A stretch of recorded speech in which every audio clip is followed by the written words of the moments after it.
Le gouvernement de la République démocratique du Congo a déposé officiellement ce samedi 7 mars 2026 au Parlement congolais deux projets de loi portant ratification de l'accord de paix conclu entre la République démocratique du Congo et le Rwanda, ainsi que de l'accord stratégique signé entre la RDC et les États-Unis d'Amérique. Les textes ont été réceptionnés par le président de l'Assemblée nationale, Aimé Boji Songara, en présence du président du Sénat, Jean-Michel Samalou Konde-Kenge, et des membres des bureaux des deux chambres du Parlement. Ils ont été remis par la première ministre Judith Suminwa-Tuluka, accompagnée de plusieurs membres du gouvernement.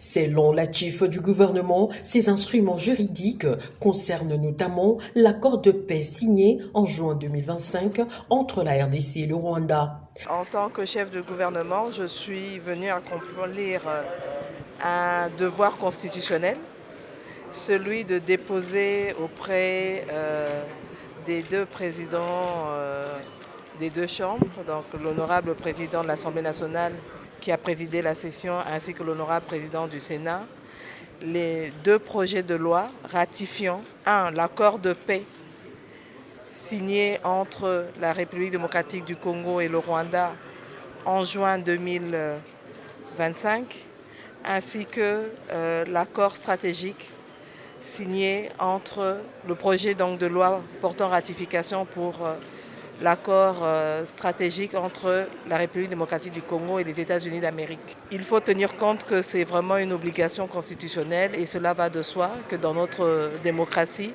nous puissions accomplir cela. C'est prescrit par l'article 214 de notre Constitution. Et en juin, l'accord de paix a été signé. Une annexe qui était prévue dans l'accord de paix en son chapitre 6 portait sur le cadre d'intégration régionale.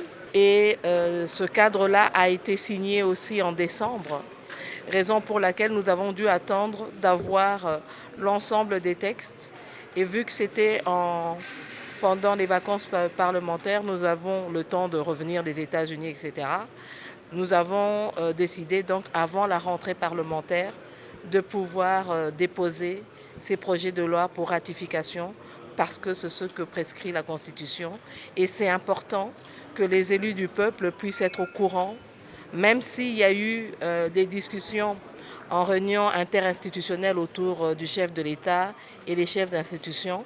Il est important maintenant que les élus du peuple puissent à leur tour être pleinement informés du contenu de ces accords afin que la population congolaise puisse être au courant parce qu'il n'y a rien à cacher.